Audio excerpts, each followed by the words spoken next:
अब मैं भी अपना कुछ धंधे करते रहता हूँ। हमारा स्टॉल है और वो स्टॉल तुम सुनकर हैरान हो जाओगे। उसमें एक मशीन है, क्या है, कार्बन डाइऑक्साइड से इथेनॉल बनाने का।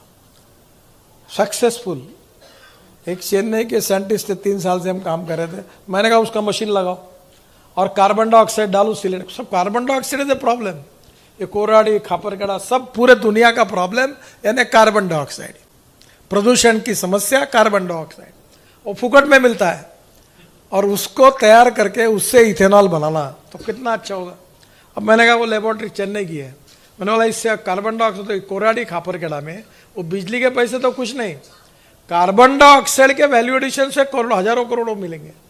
तो मेरा आपसे यही सुझाव है कि ऐसे अनेक लोगों के पास बहुत सी बातें हैं और मैंने अभी तय किया है कि मैं हर आदमी अपना डमरू बजाता है तो मैं भी अपना बजाऊंगा।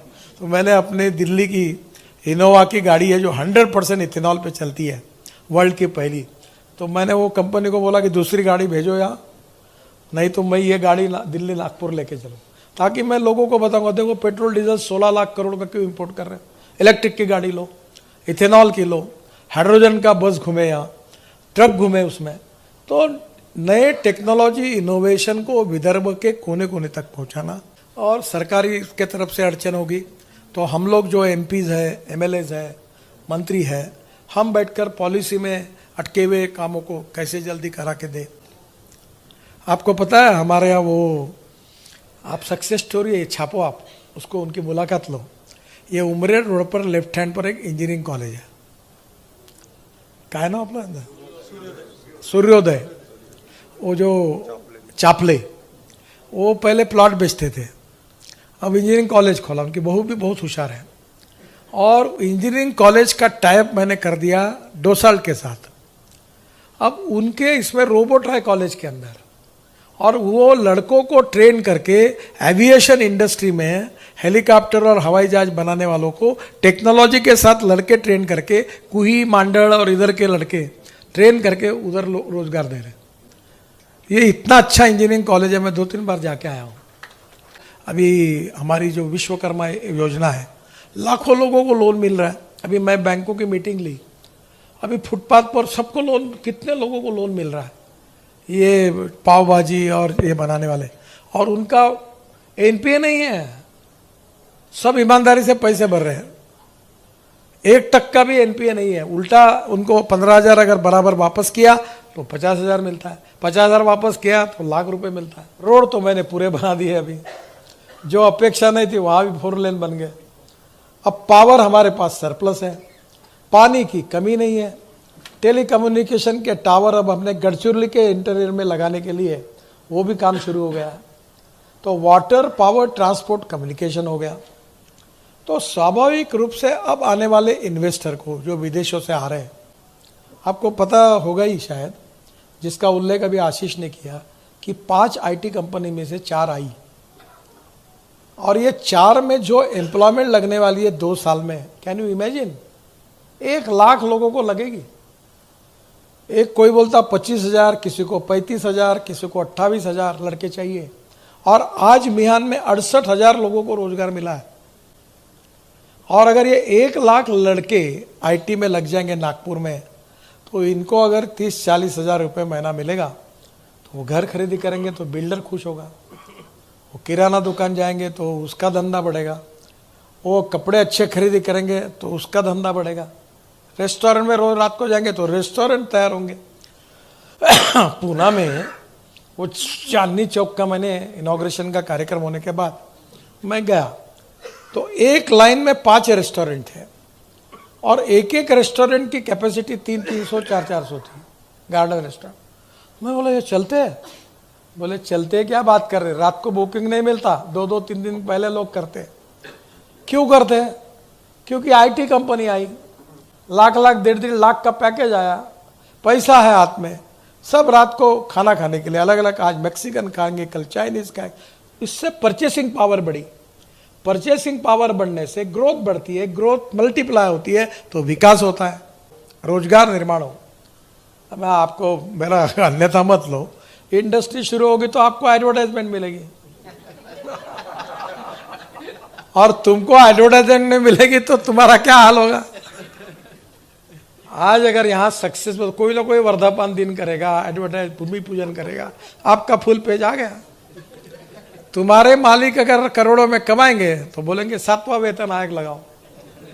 अगर वही घाटे में जाएगा तो आपको कहाँ से मिलेगा। तो ये एक दूसरे का बेनिफिट एक दूसरे में है।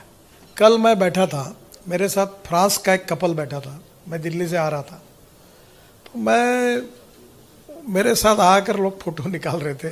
तो वो महिला ने मुझे पूछा, who are you, why they are taking photograph with you. मैं बोला वो I am a minister, so that is the reason they belongs to my constituency. फिर मैं बोला आप कहाँ से हो, फ्रांस से हैं।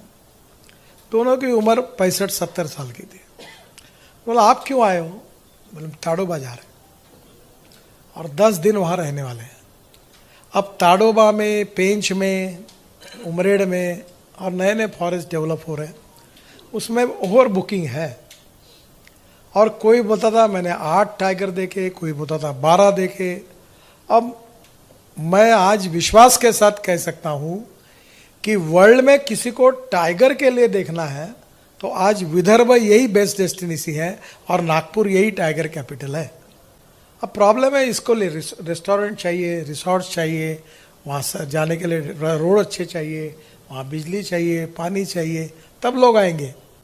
क्योंकि मीडिया के बिना लोगों तक हम नहीं पहुँच सकते। अभी विदर्भ में कोल है, आपको पता है कि भद्रावती के फॉरेस्ट में मीथेन है।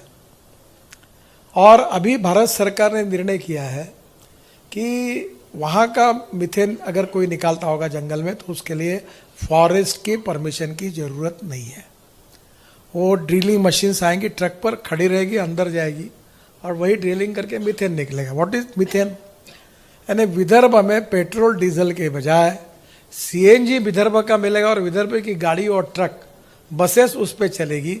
तो विदर्भ में कितना बड़ा पोटेंशियल खड़ा होगा, कितना पैसा बचेगा। डीएमई ये जो है ये अगर हम लोग एलपीजी में डालते हैं तो अमेरिका में डालते हैं तो उससे हमारे गैस सिलेंडर की कीमत 100 रुपये कम हो सकती है।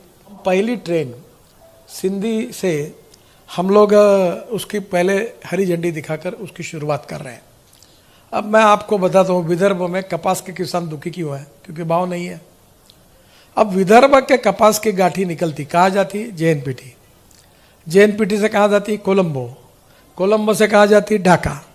अब मैंने ये जो योजना तैयार की है कि हमारे सिंधी के पोर्ट से डायरेक्ट जाएगी हल्दिया कलकत्ता, और वहाँ बार्ज भी तैयार किया। बांग्लादेश के साथ मैंने काफ़ी मीटिंगें की और वो बार्ज में वो कंटेनर डाल के डायरेक्ट बांग्लादेश जाएगा।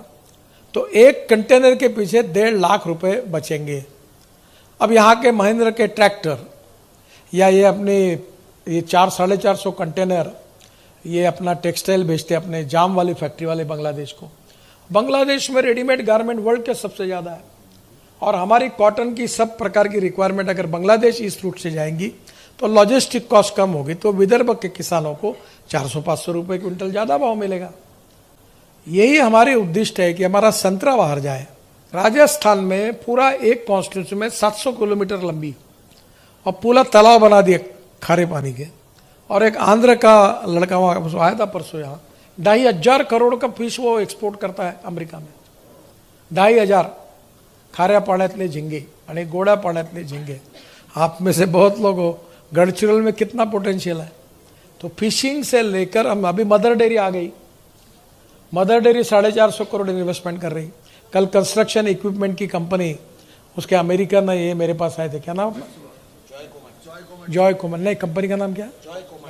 जॉय कोमक्स, अमेरिकन कंपनी है। वो यहाँ असेंबलिंग शुरू कर रहे हैं। महिंद्रा के ट्रैक्टर का यहाँ है। तो मेरा आपसे अनुरोध है कि ये एक्सपो बहुत बड़ा है। अब इसमें एमएसएमई की स्कीम्स है, विश्वकर्मा, उसमें 15-20 है। एक पार्लेवाल जी का इंटरव्यू लो तो आपको यहाँ से 1-1.5 लाख लोगों को तुरंत सरकार से मदद मिल सकती। हमारे यहाँ स्टार्टअप है, चौधरी जी इसी के साथ आप बात करिए तो कितने विदर्भ में स्टार्टअप है, उसका पोटेंशियल क्या है, आईटी इंडस्ट्री का क्या, आपको सबको पता चल जाए। अब नवाल जी अपना पूरा वर्ल्ड में 40 देशों में एक्सपोर्ट करते हैं। हमारा बैद्यनाथ का, आयुर्वेद का, अमेरिका से लेकर सब देशों में हमारे यहाँ से मेडिसिन जाते हैं। काफ़ी बड़ा आयुर्वेद का एक्सपोर्ट है। हमारे रेडीमेड गारमेंट में कितने बड़ा बड़ा काम कर रहे हैं सब लोग।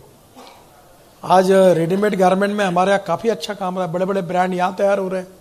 तो मैंने इनको कहा कि जो हमारा काम कर रहे हैं अच्छा, ये success story, these are the heroes of Vidarbha.